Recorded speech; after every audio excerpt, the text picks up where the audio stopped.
Bonjour à tous et bienvenue sur la chaîne Un abonné rennais. On se retrouve aujourd'hui pour le résumé de Stade Rennais Nîmes Olympique. Des Rennais qui restent sur une prestation très décevante en Champagne avec une défaite 1-0 face aux Rémois. Face à eux se dressaient des crocos nîmois en pleine bourre en ce moment qui restent sur 4 victoires d'affilée. Et ils sont actuellement 18e avec 27 points à égalité de points avec Dijon 17e. Donc un match important pour les Rennais qui devaient relancer la dynamique devant un stade étonnamment plein pour un match à 17h le dimanche, mais c'est sans doute l'effet vacances. Bon résumé à tous.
Le début du match est lunaire, les crocodiles nîmois ouvrent le score dès la première minute par l'intermédiaire de Nolan Roux qui allume sous la barre de Mendy et ne lui laisse aucune chance. Mais les rouges et noirs se ressaisissent très vite et Traoré, bien lancé par Del Castillo, centre sur un défenseur nîmois qui repousse vers Mbayang. Le Sénégalais en renard des surfaces égalise et fait renaître l'espoir. Mais la fin de la première mi-temps est bien triste et les 22 acteurs rentrent au vestiaire sur le score de 1-1. En seconde période, les Rennais reviennent avec des meilleures intentions et le tournant du match est sans doute le carton rouge de Briançon. Le capitaine nîmois fait le très connu coup de la corde à linge à Kamavinga qui tombe sonné. À 10 contre 11, les Rennais accélèrent et Bernardoni aura beau repousser l'échéance, Mbayang, encore lui, sera à la retombée du centre de Traoré et ajustera sa tête dans le petit filet du gardien nîmois. Le match se finira sur les chapeaux de roue avec l'improbable raté de Adrien Hunou. Fraîchement rentré, le buteur manquera la balle du 3-1 à la 95e minute.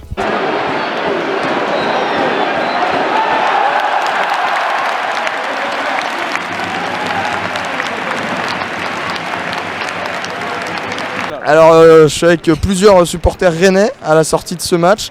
Une victoire, ça fait plaisir, ça faisait quelques temps qu'on attendait ça en Ligue 1. Guillaume, est-ce que tu as un avis déjà sur ce match? Qu'est-ce qu'on peut en tirer? Bon, je pense que la victoire est méritée, que voilà, c'était une victoire importante pour nous. Et puis le score est logique, même si ça a été difficile, parce que Nîmes est quand même une belle équipe avec un gardien très très bon aussi, parce que s'il n'y a pas un gardien excellent, je pense qu'on mène beaucoup plus vite dans le match. C'est vrai que Bernardoni sauve facilement les crocos. Est-ce que tu retires un homme de ce match? Kamavinga, toujours. Ouais, il a quand même eu un peu plus de mal là. C'est du chauvinisme un peu là, j'ai l'impression. Greg, un autre homme? Ouais, Nzonzi, il a été présent, peut-être pas au début du match, mais après tout le reste, il a été impeccable, pas de déchets, ouais non. On a quand même cette impression que à la mi-temps, on a dit à Kamavinga de jouer un peu plus haut et laisser Nzonzi respirer, on va dire. Thibaut, est-ce que c'était la bonne tactique parce qu'on a quand même eu du mal en première mi-temps? Non, mais Kamavinga il porte bien la balle et il monte bien vers l'avant et du coup au début de deuxième il a provoqué pas mal des fautes avec le rouge par exemple parce qu'il était plus haut avec sa technique et son agilité et tout. Donc ça a permis à déstabiliser un peu les Nîmois et il fallait un peu plus de mouvement par rapport à la première qui était un peu molle on va dire. Et dernière question au dernier Guillaume, il y en avait deux dans le groupe. Est-ce que tu penses qu'on a là la meilleure équipe? Est-ce qu'on a vraiment l'équipe type du Stade Rennais?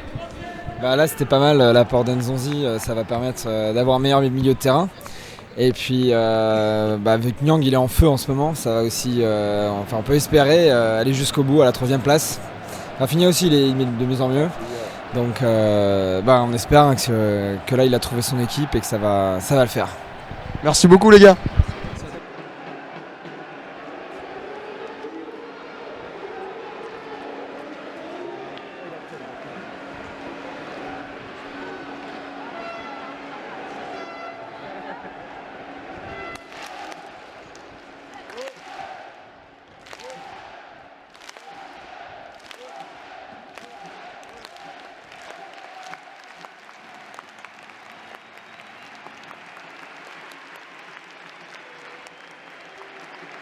Et voilà, c'en est fini pour ce résumé. On se retrouve très vite sur la chaîne. Le prochain résumé à domicile, ça sera Rennes-Montpellier dans 2 semaines.